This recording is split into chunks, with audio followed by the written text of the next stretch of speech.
Brian, welcome back to the show, man. Hey, happy to be here. Happy to be here, always. Yeah, and obviously, look, we're having you on because you have an incredible new book out. But I realized in 2016, you came on the podcast and you talked about beer and barbecue, right? How do you hire people? And then you were back a couple of years ago talking about your book, WTF. And now it's BYOB, and it just seems like inappropriate theme after inappropriate theme. Exactly. Well, you know what? There's too many titles of books out there that are just, a little too dry. And so try and keep it fun and quirky. No, I love it, man. And obviously that's a lot of what your business has been built off of, right? Taking your personality and putting it into your businesses and being able to have fun in the process. When did you decide to do that? Because I do think people take themselves a little bit too seriously in the business world.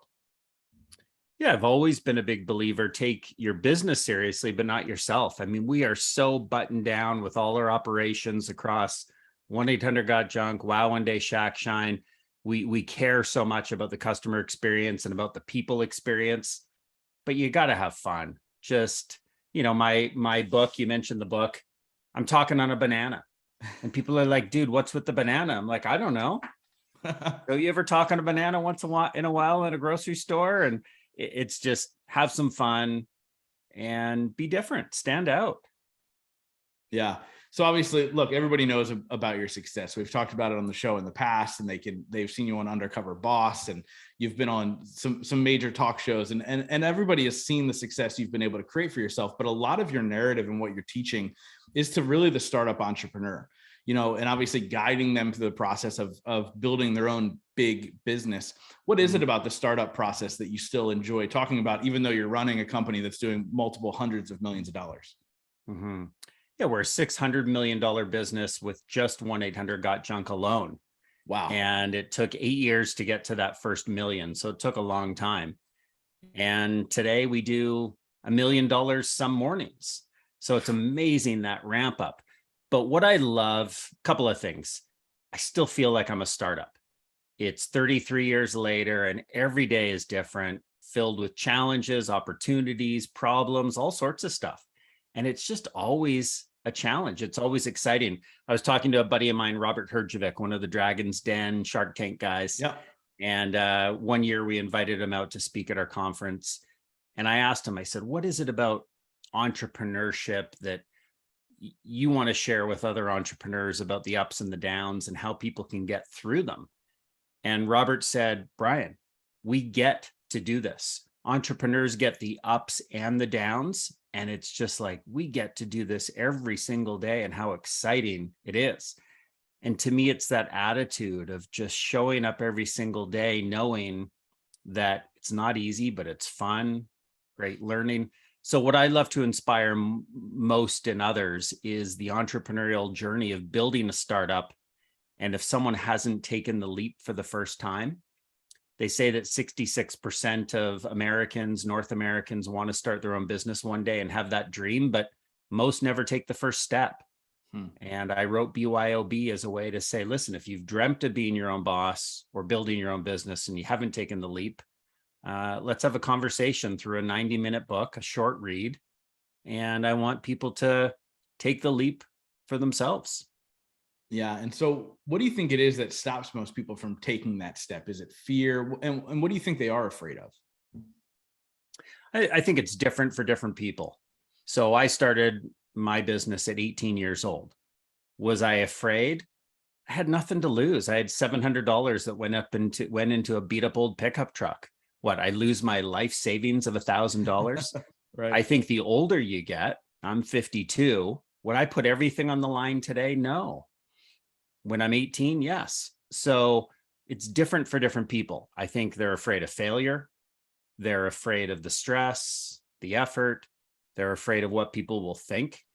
One of the biggest obstacles we know our franchise partners used to face in the early days of 1-800-GOT-JUNK, you'd get some guy who would start a business and he's like, my wife thinks this is the stupidest thing. I'm getting into the garbage removal business.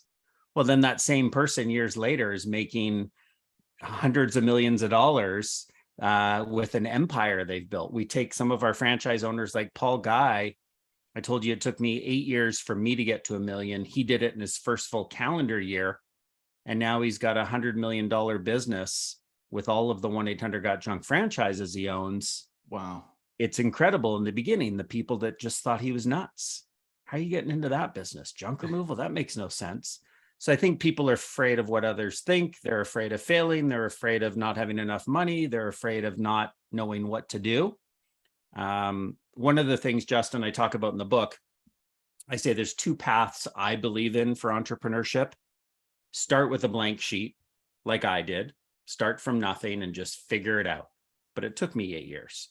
Or start as a franchise, hitch onto someone else's wagon and take a proven path and say, I've got a proven recipe here that I know works, and partner with someone like Paul Guy, our first franchise partner, what he did with us and did $1 million in his first full calendar year. That's a path. Not everybody needs to create something from scratch like you and I might have. Some people, I talk about in the book that some people want to build the race car. Some people just want to drive the race car. Yeah. Decide what personality you are and what you need. You don't necessarily need to create. Maybe you want to build from a proven recipe. And so that's what the book's all about. And the third option is do nothing. Continue to have the dream of entrepreneurship and do nothing, or go work for someone else who's an entrepreneur and learn from them and decide whether or not this is really the profession, the career that you want to get into. Yeah. And I like that you said that, because I don't, obviously I think the age-old question of, are you born an entrepreneur? Or do you learn to be an entrepreneur? And I don't know if I know the answer to that. Like, I think I learned a little bit from watching my father, who owned a construction company. And I remember him doing his paperwork at the end of every night. But then him being more happy than when he had a job. Right. And I think that was instilled in my brain as a child. What's your thought process on that? Like, are you born that way? Do you think it's something that you can learn? What is it? Well, I mean, the only experience I really have is myself. I was inspired by my grandparents, who had an army surplus store in a dodgy area of San Francisco. I used to go work there every summer, every Christmas vacation, and I was inspired by them. I think that I always knew I would be an entrepreneur and start a business. So maybe a little bit of the nature side, but the nurture side, I didn't know what I didn't know. I didn't have a university education. I dropped out of high school. I didn't know what I was doing. I had to figure it out on the way. So you can be born an entrepreneur in the sense that you've got the spirit, but you don't know what you're doing till you get educated and get out there on the streets and figure it out, learn from others. You've got your father who was in construction. Clearly you watched him and got to learn a few things, but I don't think anyone's born a pure entrepreneur. I think you're born wanting to create, wanting to build something, wanting to build a team, and having that personality, but no one really knows till you get into it. We see a ton of people fail in entrepreneurship because they're just like, this is not for me. I want a 9-to-5, a regular schedule. I want to work for someone else, be told what to do. That's okay. Know yourself. Yeah. And it's true. I mean, obviously watching my father, but I knew I was not getting on a roof anytime soon. I wasn't ripping off shingles and hammering new ones in, but I was like, I know I needed to be my own boss. And that was like my driving force. But like you said, I figured it out along the way, started a podcast 6.5 years ago, having no idea what could become, right. And had many failures and then also massive successes from it. And so I think that's a great way to look at it. Right. But again, being able to grab your book that has methodologies in it and ideas and gives people tips and tricks to really begin. I think that that's huge as well, right? Like we have these great teachers in books and podcasts and so many other ways that people don't necessarily take advantage of. So what would you say, when you were writing this book and the thought process of it, who was in mind when you were writing it, and what was the end goal for the book? Yeah, simple. So both those answers are simple. Who was the end audience? Anyone that wanted to start a business, who's had the dream and hasn't done something about it yet. So again, 66% of people dream of running their own business. I called it BYOB partially to play on the whole, go grab a beer or grab a iced latte. And it's a 90-minute read, maybe 2 hours if you're a slow reader like me. But it's a conversation that's meant to happen in one sitting with a drink to go, is this really what I want to do? Do I want to blank sheet it and build from scratch? Do I want to hitch onto someone else's idea and start a franchise? Or do I want to work for someone else? And so it was that audience in mind. Now, there's also things I talk about in the book, lessons learned along the way about vision, people, and systems, the three key pillars I believe in any startup or any high growth business. I want anyone that's even started a business to take some lessons learned from our travels and say, hey, maybe there's a way to do this better. Maybe my little $1 million business can be a $10 million business if I learn how to have a bigger vision or how to find the right people. So it's a wide appealing book. I think the audience is large, and getting good feedback as it's sort of hit the stands, and lots of people are saying, you know what, it's helping them make decisions, which is why I wrote it. No, I love it. And so you had mentioned earlier talking about feeling like you're still part of a startup, even though you've grown so much. So there's a book called The Bezos Letters, which was actually written by a dear friend of mine. And essentially what they did was they looked through the stockholders' letters that Jeff Bezos wrote to all of his stockholders, and they took out all the lessons learned. It's like 18 principles from Jeff Bezos, right? Right. And he ends every letter, it's still day one, right? With the idea of like, we're still on to the next thing. Is there a little, I mean, clearly by your reaction, you haven't read the book, which is perfectly fine. No. You should, it's a great book. But when you think about that, do you think you've almost taken that mentality into your business, which is why you've been able to grow as quickly as you have now? It's a good question, Justin. I think I just believe that nothing's forever. Success is not a forever thing. I talk about this in WTF, Willing to Fail, in my first book, that success is temporary, but so is failure. And you flip-flop between them. And if you've got that startup mentality that, okay, what used to work no longer works anymore, how do we reinvent ourselves? I think that keeps you on your toes, and it keeps the business exciting. And you see too many businesses, like Kodak invented the digital camera, and they never did anything with it, or did what Apple did with it to become the mammoth world-class company it is. Kodak could have done that. So I think it's remembering to be a startup and trying new things and innovating. I'm not naive to know that, one day our businesses are going to stop working the way they do. Junk removal seems simple, but there's competitors, there's better ways. We always have to be in that startup mode and just thinking, okay, now what? How do we change? How do we evolve and get better? And it's a bit of an obsession, and I love what Bezos does in that way, that, here we are again, day one, like we're just getting going. Yeah. That's how I feel. We're on track to be $1 billion business in the next few years, but we're just getting going. And our people feel that, they're fired up, and our franchise owners, some of them are just starting. We'll have a franchise owner start today, and it's really day one for them. But I think we all hold that same belief that every day is like a startup day one, and it's kept it fresh. Yeah. And obviously you talk about systems a lot, right? Because as you roll out these new locations and the new franchise owners, they have to understand like the culture of the business that you've created, right? And so do you ever feel the weight of your shoulder as the person who's created that culture? Like, you're the face of this company, whether the franchise owner is out there or not, right? Like, you're the guy, and it's your personality and everything you've built. How do you feel when approaching that on a daily basis, or is it just organic for you? It's organic, fully organic. While I might be a face of the company, I can't ever see myself as the face. This is a company that's being built with a philosophy of bigger and better together. We are building something much larger by doing it together than any one of us, myself included, could have done alone. And like, we learn from all our franchise partners. We learn through their new ideas. Think McDonald's as one of the world's greatest franchise success stories. The Big Mac, the Egg McMuffin, Ronald McDonald, those were all things developed by franchise owners. I'm not the guy who developed everything in this business. I created the initial seedling of 1-800-GOT-JUNK, and it's grown into what it is today, but it's our franchise partners that make it bigger and better. And we've made a lot of mistakes together. I've made plenty of mistakes, but our willingness to adapt and to grow is an important part of our culture. I mean, you talk about systems.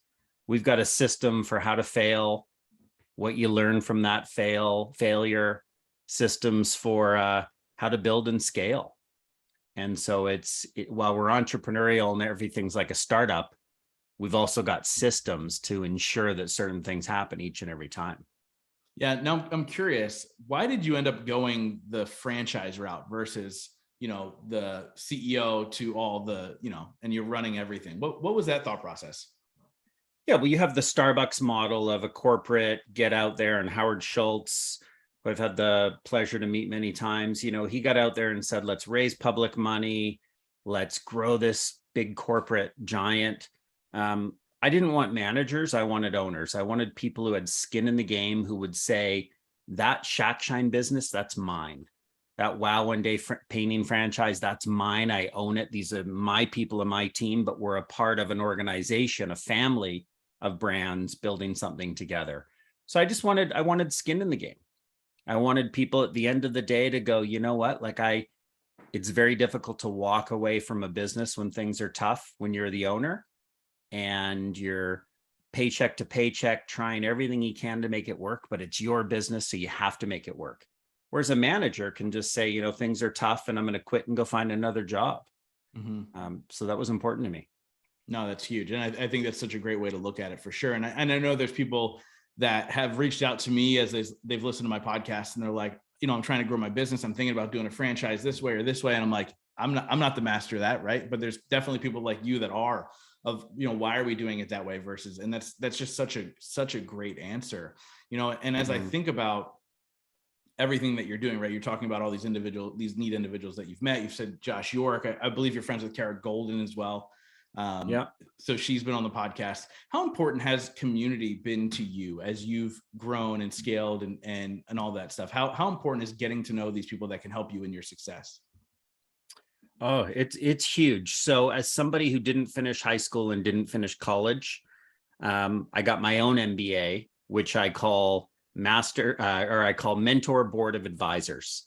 I created the term. I'm just like, I am going to find my education is going to be from learning from others. And there's so many amazing people out there, not just in business, just in life, that it's easy to pick up the phone and call someone and say, hey, I need some help. I want to learn from you. I want to pick your brains.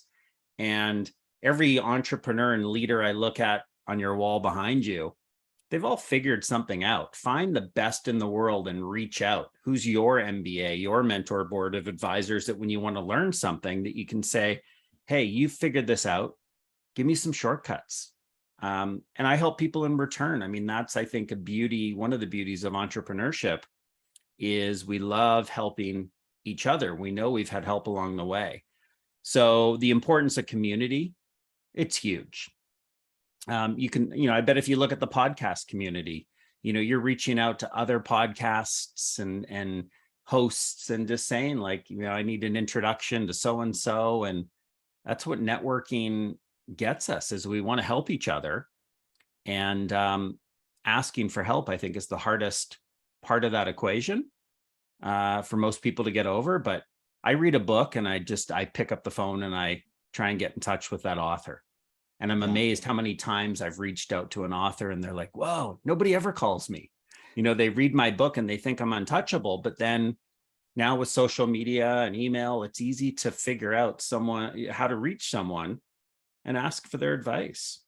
And people want to help others.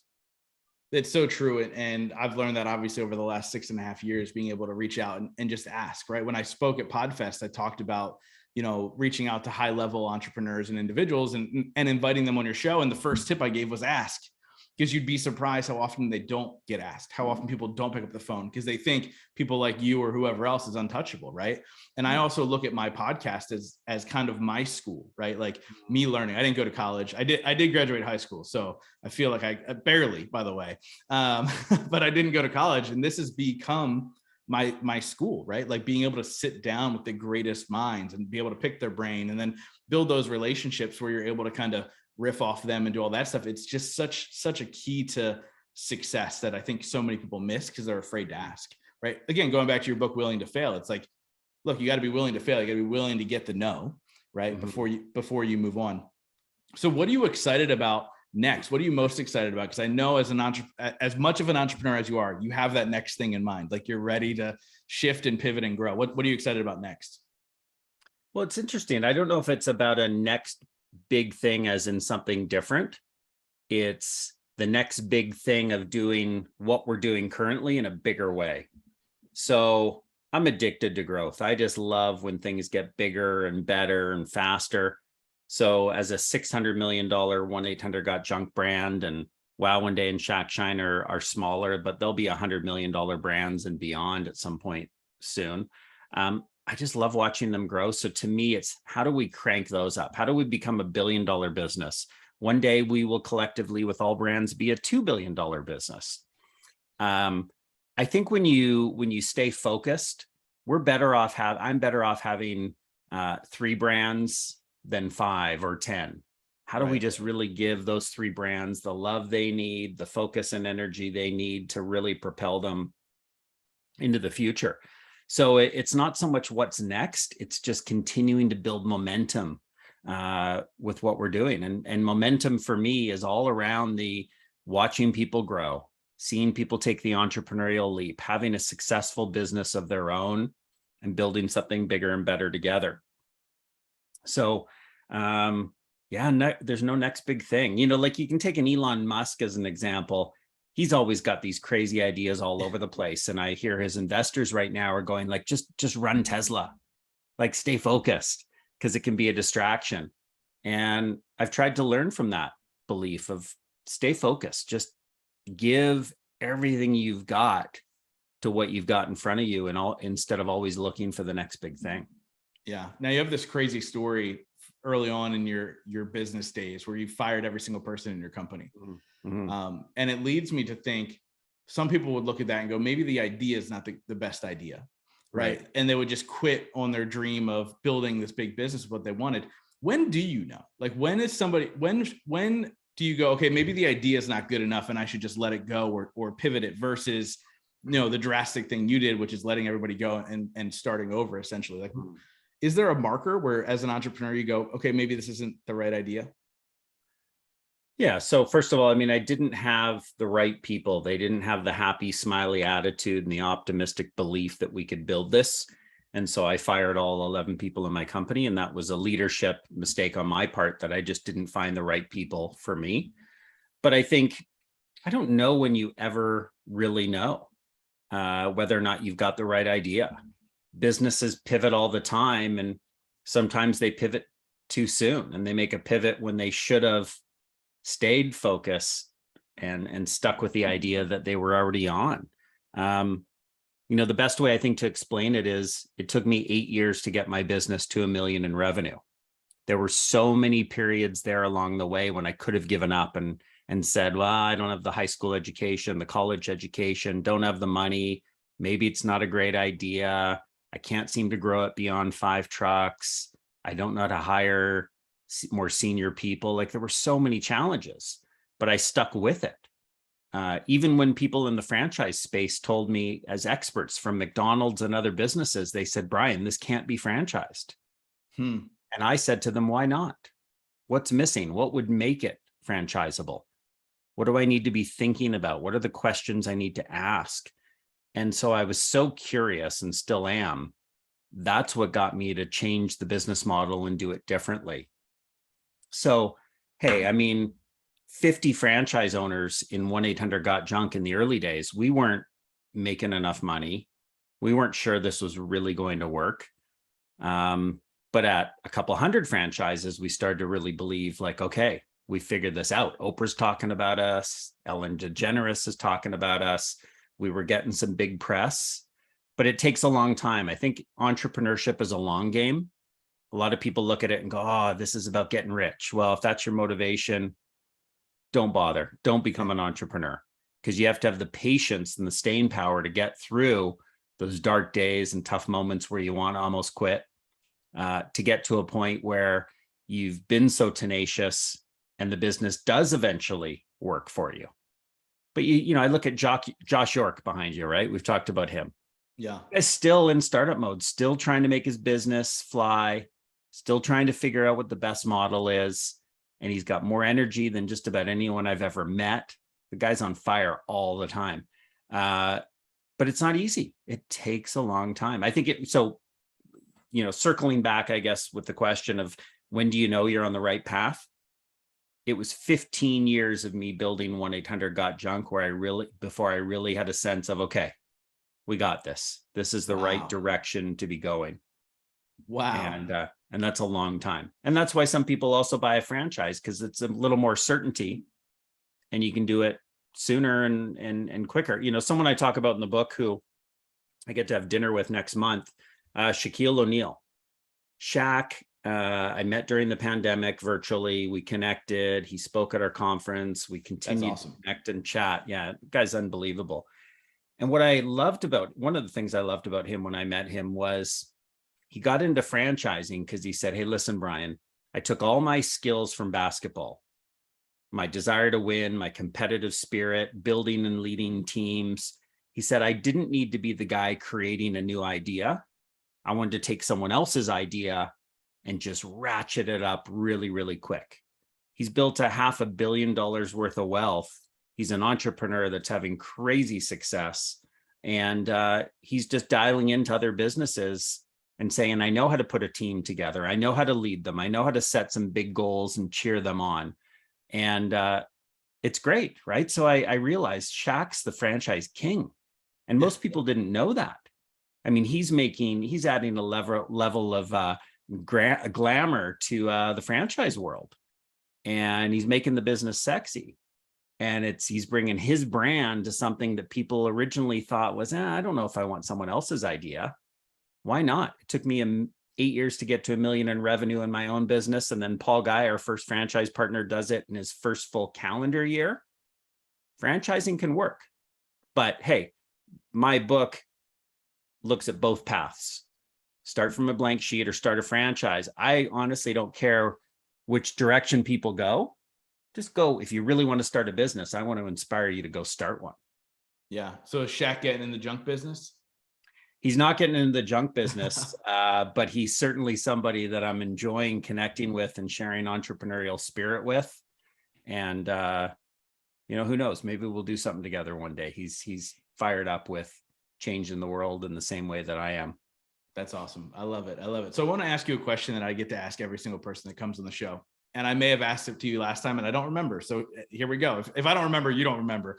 So it's a 2-part question. The first part is, what is your definition of success? And the second part is, what are 3 things you do every single day to ensure that success for yourself?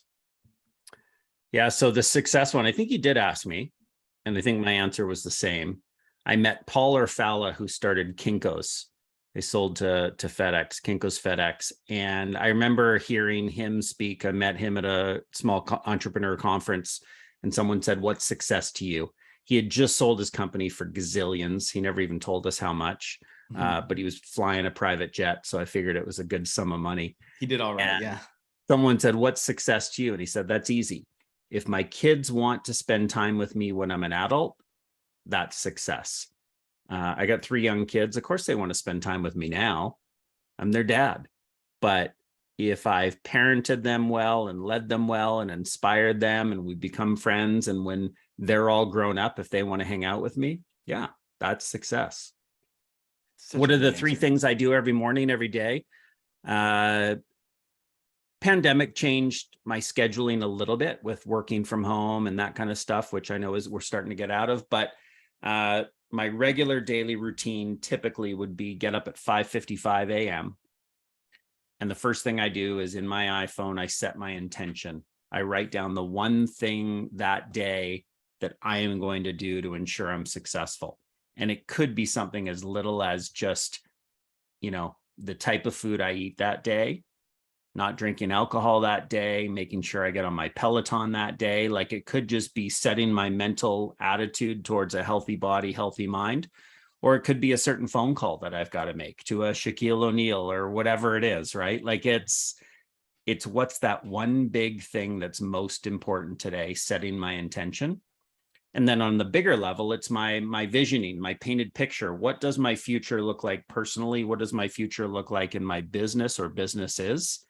And ensuring that I've got a clear picture in my mind and written down in paper as a painted picture, then I can look at the day and go, what do I need to do today to ensure that what I want to do in 5 years is happening?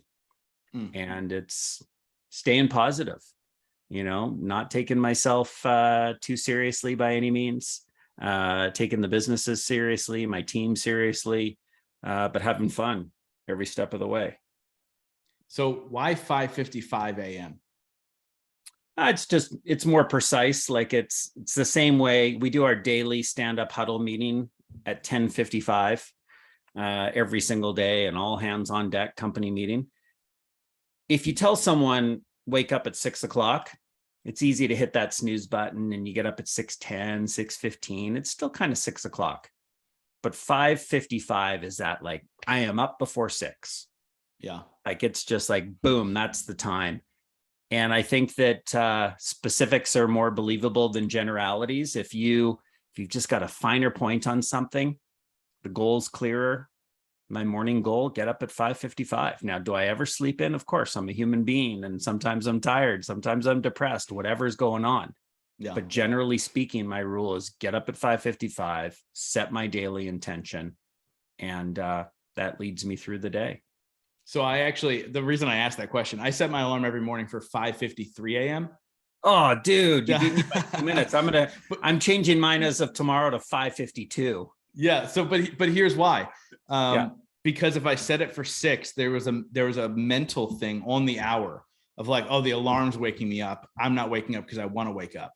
Yeah. And so I started setting alarms at like the 3 minutes, whatever it is. And it's worked out. But like, I started that when I was like 19 years old. Not the 5:53, let's be honest, but like setting alarms for like not exactly on the hour. And it's helped me get up faster for sure. That's amazing. Well, so similar beliefs there, you and I, but now every morning when I get up at 5:55, I'm going to be like, dude, Justin's got me beat by 2 minutes. He's already awake.